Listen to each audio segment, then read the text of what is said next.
Hello student, I am Anu. Welcome my class. और आप देख रहे हैं अनुटेक एजुकेशन। अनुटेक एजुकेशन में आप लोगों का बहुत बहुत स्वागत है। हमारे चैनल का नाम है अनुटेक एजुकेशन और यहाँ पे हम लोग ग्रामर की उस सारी सीरीज को कंप्लीट करते हैं गाइस, जो एग्ज़ाम के अकॉर्डिंग या स्कूल बेस्ड होती है। ठीक है ना, स्कूल में कैसे एग्जाम्पल आते हैं, किस टाइप की चीज़ें स्कूल में पूछी जाती है और किस टाइप की चीज़ें कॉम्पिटिशन एग्जाम में पूछी जाती है, हम उन सारी चीज़ों को कवर करने वाले हैं आज। ओके, तो हम लोगों ने फाइनली सब्जेक्ट वर्ब एग्रीमेंट को भी कंप्लीट कर लिया है ना। हमने वॉइस को भी कंप्लीट, हमने इसके पहले सब्जेक्ट वर्ब एग्रीमेंट को भी ख़त्म किया। उसके बाद हमने टेंस देखा। टेंस में भी हमने कौन कौन से चैप्टर देखे। टेंस हमने स्कूल बेस्ड पे 13 क्लासेस लिए हमने, है ना। 12 से 13 क्लासें हमारी टेंस की हुई हैं, जो सिर्फ स्कूल के बच्चों के लिए मैंने बनाया है। ठीक है ना, उन बच्चों के लिए जो बिल्कुल हिंदी मीडियम वाले होते हैं उनके लिए बिल्कुल बहुत ही यूज़फुल क्लासें हैं, ताकि उन लोगों को बिल्कुल हिंदी में बताया मैंने, ताकि आप लोगों को आसानी से समझ में आ जाए। ओके, उसके बाद मैंने कुछ कंपटीशन वाले बच्चों के बारे में भी सोचते हुए बनाया कि उन लोगों के लिए कैसे क्वेश्चन आते हैं, अब मैंने वो भी बनाया। ठीक है, उसके बाद में हमने कंडीशनल सेंटेंस देखे कुछ, है ना। 2 क्लास हमने कंडीशनल सेंटेंस की भी ले चुकी है। उसके बाद हम आते हैं वॉइस में। तो हमें ऐसा लग रहा है कि अब हमसे टेंस बन गया, मतलब पूरी ग्रामर बनने लगी। हमने जैसे देखा इज एम आर, तो हमारे दिमाग में एकदम बात आ जाती है, तो प्रेजेंट टेंस की बात है। जैसे हमने देखा हेड थर्ड फॉर्म, ठीक है, तो हम फिर समझ गए कि ये तो पास्ट टेंस की बात है। हेड थर्ड फॉर्म देखा, पास्ट टेंस की बात है। ठीक है ना, जैसे हम देखते हैं विल सेल, तो हम बोलते हैं फ्यूचर टेंस। तो हम बस इतने ही में खुश हैं कि हमें तो टेंस की वर्ब सारी याद हो गई हैं, मतलब हमको ग्रामर बनने लगी और हम लोग बहुत खुश होते हैं। ठीक है, लेकिन फिर कुछ समय बाद ऐसा आता है कि वॉइस आती है, मतलब ये एक ट्रेजेडी है वॉइस। ठीक है, वॉइस आती है और कहती है तुम अपने आप को इतना महान क्यों समझ रहे हो, कि क्या तुम्हें टेंस बनने लगे तो क्या सारी चीज़ें बनने लग गई। नहीं, एक बार मेरा सामना तो करके देखो। वॉइस का कहना है, तो हमने बोला ठीक है, वॉइस वॉइस मतलब वाच्य, वाच्य मतलब हम लोग बोल सकते हैं ध्वनि, ध्वनि मतलब हमारे जो आवाज़ निकलती है ना, या हमारे जो इमोशंस होते हैं, हमारे भावों को प्रकट करना ही वॉइस कहलाती है। उसको हम लोग ध्वनि के माध्यम से प्रकट कर सकते हैं। ठीक है, तो हमने बोला ठीक है वॉइस, चलिए हम तुमको भी सामना कर सकते हैं, तुम्हारा भी देखते हैं, क्योंकि हमने सारे टेंसों में एक्टिव वॉइस होती है। ठीक है, कैसे एक्टिव वॉइस होती, क्योंकि सारे सेंटेंस की शुरुआत एक सब्जेक्ट से होती है। ठीक है ना, अब सब्जेक्ट से होती है I, we, you, they, he, she, it, है ना। ये सारे सब्जेक्ट से ही हमने टेंस में पूरे सेंटेंस बनाया था। अब यहीं से तो ये तो हो गए सारे एक्टिव ना, तो सिर्फ अब हमको क्या देखना है, ओनली पैसिव देखना है। हम तो एक्टिव सीख चुके हैं टेंस में, अब हमें ओनली पैसिव सेंटेंस देखना है। तो देखते हैं कैसे कैसे पैसिव सेंटेंस होते हैं और टेंस में और वॉइस में क्या अंतर होता है। ठीक है ना, अंतर कुछ भी नहीं होता, सिर्फ मीनिंग सेम निकलता है, सिर्फ उस चीज़ को बोलने का तरीका होता है। तो चलिए देख लेते हैं हम क्या अंतर होता है इनके बीच में। टेंस की बात करते थे तो हम टेंस में क्या बोलते थे, मैं खाना खाता हूँ, तुम घर जाते हो, वह क्रिकेट खेल रहा है, हम खत लिख रहे हैं, मैं तुम्हें पढ़ा रहा हूँ, है ना। इस टाइप की चीज़ें आती थी हमारी टेंस में। ओके, इसमें क्या हो रहा था कि सबसे ज़्यादा फोकस किस चीज़ में किया जा रहा था, कि तुम खाना खा रहे हो, वह जा रहा है, मतलब जो भी सब्जेक्ट होता था सिर्फ उसी को ही हीरो बना दिया जा रहा था। हमारा फोकस सबसे ज़्यादा किस पे जाता था गाइज, हमारा सबसे ज़्यादा फोकस जाता था सब्जेक्ट पे, है ना। हम सब्जेक्ट को ही फोकस करते थे बस। लेकिन क्या ऐसा नहीं हो सकता है कि सिर्फ हम सब्जेक्ट को ही क्यों हीरो बनाते हैं, हम ऑब्जेक्ट को भी तो हीरो बना सकते हैं ना। हम ऑब्जेक्ट को भी तो पहले लिख सकते हैं, बात तो वही है, मीनिंग भी वही निकलेगा। लेकिन क्या हम सब्जेक्ट की जगह ऑब्जेक्ट को हीरो नहीं बना सकते, तो बिल्कुल बना सकते हैं। यही चीज़ हम लोग वॉइस में सीखेंगे। चलिए देखते हैं। हम बोलते हैं जनरली मैं क्रिकेट खेलता हूँ, लेकिन क्या हम इसको ऐसा नहीं बोल सकते कि क्रिकेट खेला जाता है मेरे द्वारा। बात तो एक ही है, मीनिंग में कोई भी अंतर नहीं है, है ना। बस सब्जेक्ट को ऑब्जेक्ट की जगह और ऑब्जेक्ट को सब्जेक्ट की जगह हम क्या कर सकते हैं, देखते हैं। तो सब्जेक्ट को ऑब्जेक्ट की जगह और ऑब्जेक्ट को सब्जेक्ट की जगह लिखने के लिए हमें ये देखना पड़ेगा, हमें वॉइस 2 प्रकार के लिखना पड़ेगा। ठीक है ना, तो वॉइस 2 प्रकार की होती है, हम लोग तो इस चीज़ को जानते ही है ना। तो हम सबसे पहले लिखेंगे एक्टिव वॉइस और दूसरी होती है हमारी गाइस पैसिव वॉइस। ठीक है ना, एक्टिव वॉइस है ये हमारी, जो एक्टिव रह के काम किया जाता है जिसमें, है ना। और पैसिव वॉइस का मतलब होता है जिसमें हम ऑब्जेक्ट को सब्जेक्ट की तरह लिखते हैं, है ना। एक्टिव में क्या होता है, सब्जेक्ट सामने होता है, लेकिन पैसिव में ऑब्जेक्ट सामने आ जाता है। ओके, माना कि हम पहले वॉइस के बारे में एक एग्जाम्पल देख लेते हैं, ठीक है। माना कि आपके सामने यदि आपके सामने थाली है, ठीक है ना। थाली में सिर्फ एक सब्जी है एक कटोरी में, और एक कटोरी में क्या है, रोटी रखी हुई है, ठीक है ना। अब हमने देखा कि ये सारी बाकी की कटोरियाँ पूरी खाली हैं, बस ये 2 रोटी है, 1 रोटी है आपके सामने, है ना। तो क्या आपको ये अच्छी लगेगी ये थाली, सिर्फ एक सब्जी रोटी वाली, बाकी की सारी कटोरियाँ खाली? आपको गाइस ये बिल्कुल भी अच्छी नहीं लगेगी। तो इंग्लिश भी हमारा ऐसा ही है कि इसमें भी क्या एक ही लैंग्वेज को हम देखना ज़रूरी है, कि एक ही टॉपिक को हम कवर करेंगे इसमें? जब तक हम इंग्लिश में सारी भाषाओं को, बहुत सारे सेंटेंसों को नहीं लेंगे, उसमें एक्टिव को भी डालेंगे, पैसिव को भी डालेंगे, क्योंकि ये भी हमारी इंग्लिश भी एक थाली के समान ही है। हम यहाँ कुछ एक्टिव वॉइस भी लेंगे, यहाँ कुछ पैसिव वॉइस लेंगे, कुछ यहाँ टेंस लेंगे, कुछ यहाँ सब्जेक्ट वर्ब एग्रीमेंट ले लेंगे, कुछ यहाँ नरेशन लेंगे, है ना। मतलब बहुत सारी भाषाएं मिलके जब हमारे पास में एक इंग्लिश के रूप में प्रेजेंट होती है तो हमें वही भाषा बहुत अच्छी लगती है ना। और सारे सेंटेंस और सारे टॉपिक मिलके जब तक हमारी थाली में भर के नहीं आते और हमारे सामने एक इंग्लिश लैंग्वेज के रूप में जब पेश होते हैं तो हमें वो बहुत अच्छी लगती है वो थाली। जैसे हमारे खाने की थाली अच्छी लगती है ना, वैसे ही हमें इंग्लिश लैंग्वेज भी बहुत अच्छी लगती है। हम लोगों ने टेंस में सारी एक्टिव वॉइस को देख चुके हैं ना, सारी एक्टिव वॉइस के बारे में देख चुके हैं, क्योंकि वहाँ सब्जेक्ट वर्ब था, सभी चीज़ थी, है ना। सब्जेक्ट भी थी, साथ में बहुत सारे सब्जेक्ट से मिलके एक सेंटेंस बन रहा था। लेकिन अब हम लोग देखेंगे कि क्या अब हमें पैसिव वॉइस सीखना है। फिर आप सोच रहे होगे इतने सारे टेंस, इतने सारे रूल्स, इतने सारे नियम फिर से, तो नहीं, बिल्कुल नहीं। बहुत ही आसान तरीके से देखने वाले हैं हम लोग वॉइस को आज।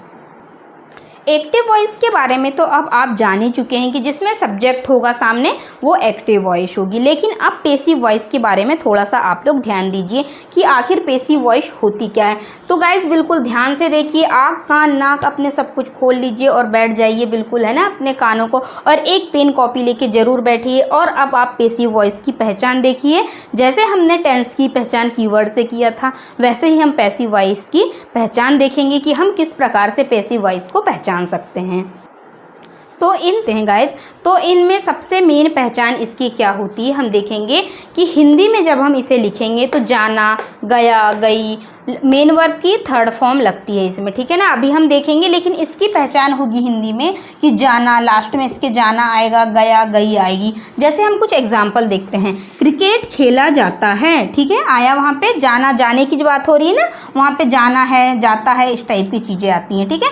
हमें पानी पिलाया गया, हमें उससे मिलवाया गया, है ना। क्रिकेट खेला जाता है, ओके, हमें वहाँ जाना है, इस टाइप की चीज़ें, जाता या जाने की, मतलब है तो बात एक ही, है ना। बात तो हो रही गो की, मतलब यहाँ भी जाने का मतलब हो गया गो। लेकिन हम ये चीज़ को टेंस में, ये रूल्स हमारा टेंस में लागू होता था कि जैसे हमने देखा क्रिकेट खेला जाता है, ता है, ती है, और चले गए प्रेजेंट टेंस पे। हम इसमें थोड़ा सा रूल हमारा चेंज हो जाता है कि टेंस में हम वर्ब की फर्स्ट फॉर्म या सेकेंड फॉर्म को देखते थे गाइस, लेकिन वॉइस में हम ओनली वर्ब की थर्ड फॉर्म को देखेंगे। थर्ड फॉर्म के अलावा हम इसमें यहाँ कुछ भी नहीं देखेंगे, ठीक है ना। तो मेन वर्ब में हमें थर्ड फॉर्म लगाना है। तो अब यहाँ पे सभी काम तो हो रहा है जाने का, और जाने का क्या होता है, जाना को हम क्या बोलते हैं, गो। लेकिन हम यहाँ पे फर्स्ट या सेकंड फॉर्म नहीं लगाएंगे, हम यहाँ इसकी थर्ड फॉर्म लगाएंगे, ठीक है ना। तो इसकी थर्ड फॉर्म होती जैसे गो, वेंट, गॉन, तो यहाँ हम गॉन को सेलेक्ट करेंगे। उसी प्रकार वॉइस में हमें सबसे ज़्यादा ध्यान देने वाली बात ये है कि हमें यहाँ पे वर्ब की थर्ड फॉर्म लगानी है, और उसके लास्ट में ये जाता है, पिलाया गया है, गई है, इस टाइप की चीज़ें आ जाती हैं। अब मैं आप लोगों को ये सेंटेंस में बार बार इसकी पहचान याद दिलाऊंगी जब जब मैं सेंटेंस बनाऊंगी, ठीक है ना। जैसे जाना, गया, गई, इस टाइप की चीज़ें तो अब हमारे पास बार बार आएंगी। और हमें ये भी पता है कि वॉइस 2 प्रकार की होती है, एक एक्टिव वॉइस, दूसरा पैसिव वॉइस, ओके, ये तो आप लोगों को पता ही होगा, आप लोग बहुत स्मार्ट हैं, है ना। अब हम देखेंगे इसमें कि आखिर सेंटेंस बनते किस टाइप से हैं। तो मैं टेंस के बारे में कि प्रेजेंट टेंस, पास्ट टेंस और फ्यूचर टेंस, ठीक है। हमने प्रेजेंट टेंस को अलग कलर की जैकेट पहना के रखा था, पास्ट टेंस को अलग, फ्यूचर टेंस को अलग कलर की जैकेट, मतलब उनकी हेल्पिंग वर्बों को हमने अलग अलग कलर से बता दिए कि तुम रेड हो, तुम ब्लू हो, तुम येलो हो। तो हम उससे, जैसे एक हमारी क्लास होती है और वहाँ पे हम बहुत से बच्चों को पहचान नहीं पाते, हम किसी सेमिनार में बच्चों को लेके जाते हैं, ठीक है ना। वहाँ पे हम क्या करते हैं, हम अपने स्कूल के बच्चों बच्चों को नहीं पहचान सकते। तो वहाँ हम बोलते हैं कि इस स्कूल के बच्चों को तुम रेड वाली ड्रेस पहन लो, वो स्कूल के बच्चे तुम वाइट वाली पहन लो, और दूसरे स्कूल के बच्चे हैं तो ग्रीन वाली कोट पहन लो, है ना।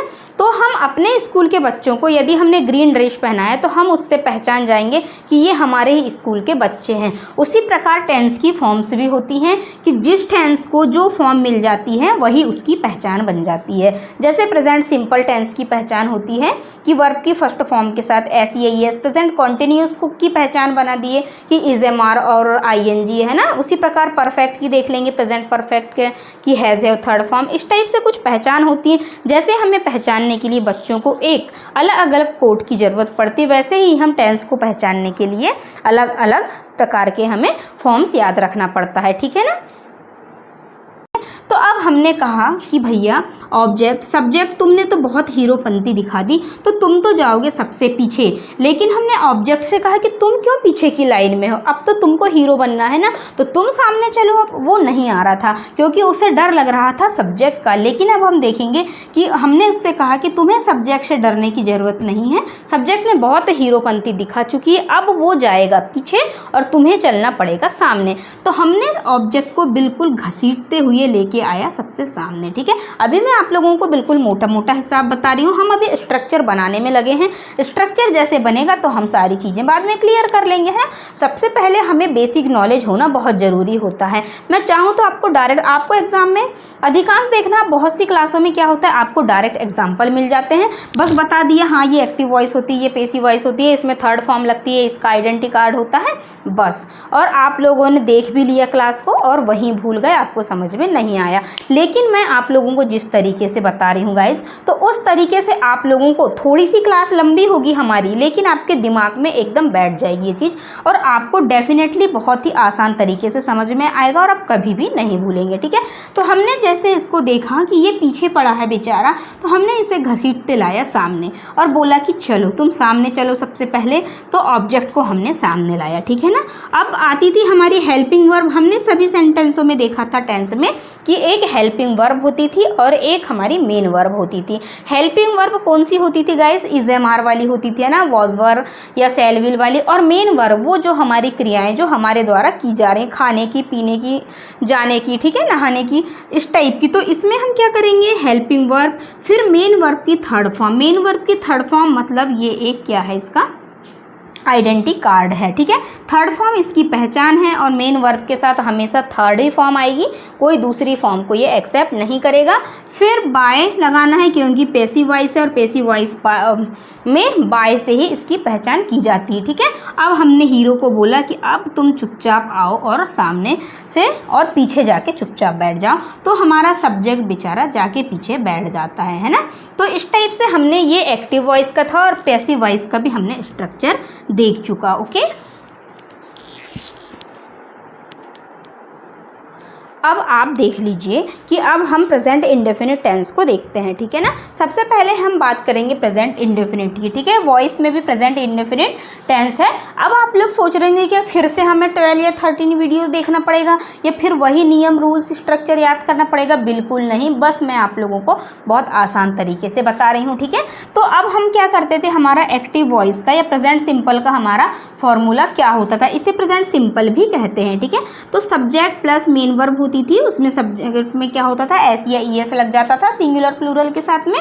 सिंगुलर है तो एस या ई एस और प्लूरल है तो वर्ब की फर्स्ट फॉर्म लग जाती थी और ऑब्जेक्ट आ जाता था, ठीक है। ये तो था हमारा प्रेजेंट सिंपल या प्रेजेंट इंडेफिनिट का स्ट्रक्चर, ठीक है ना। इसी को हम एक्टिव वॉइस का भी बोल सकते हैं क्योंकि जिस सेंटेंस में सब्जेक्ट शुरू में होता है वह एक्टिव वॉइस का को संकेत करता है, ठीक है ना।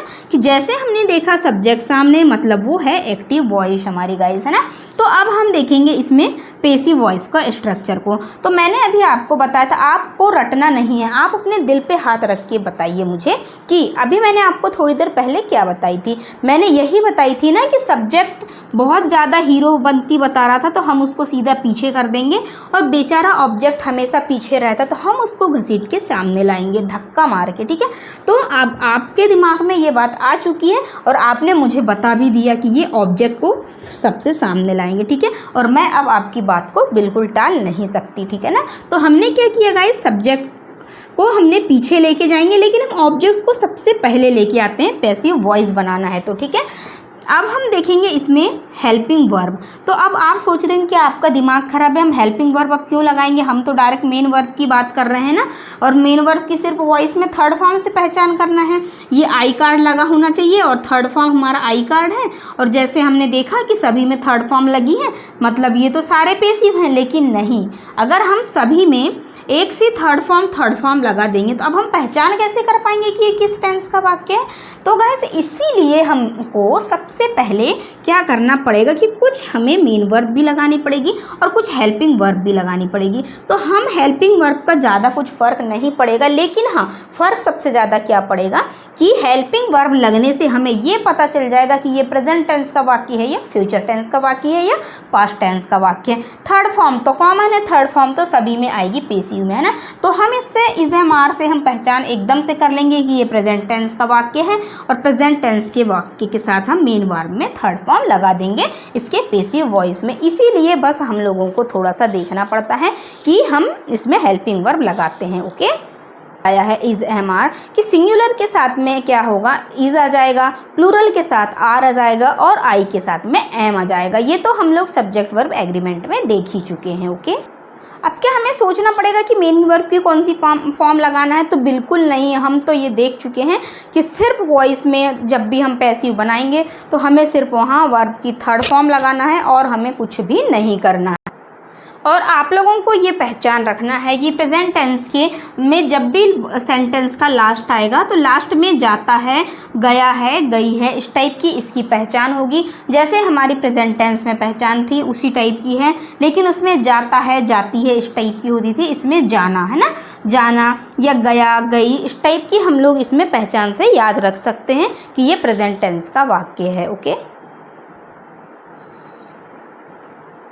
अब हम देखते हैं इसमें कि सब्जेक्ट को ऑब्जेक्ट की तरह, मी क्या है, एक प्रोनाउन है, ठीक है ना। और हमें प्रोनाउन का रूल्स यह चीख कर कहता है कि जब भी सब्जेक्ट को आप, सब्जेक्ट अगर हमारा ऑब्जेक्ट है और अगर हम ऑब्जेक्ट को सब्जेक्ट की तरह यूज़ कर रहे हैं तो उसमें मी का आई हो जाता है, ठीक है ना। जैसे आई का मी हो जाता है, ठीक है ना, ही का हिम हो जाता है, सी का हर हो जाता है, ठीक है ना।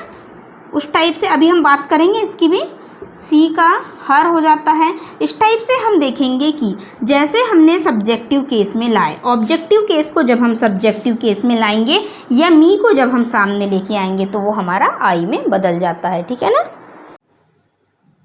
चलिए हम अब एक्टिव पैसिव के कुछ एग्जाम्पल देख लेते हैं ना। अब हमने एग्जाम्पल में देखा गाइस कि क्या लिखा है हमारे एग्जाम्पल में कि माई मदर लव्स मी, ठीक है ना। ये हमारा एक्टिव वॉइस था, ठीक है।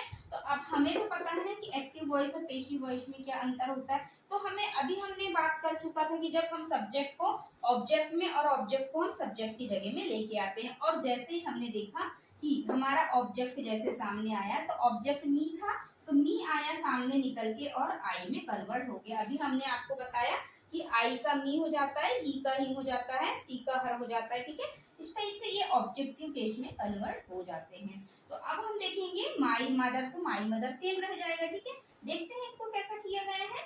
हमने मी को बोला चलो तुम बहुत पीछे हो तो तुम आई में कन्वर्ट हो जाओ, तुम ऑब्जेक्ट हो तुम सब्जेक्ट में बदल जाओ, ठीक है ना। अब हमें पता है गाइस आई के साथ एम आता है, हाँ बिल्कुल आता है।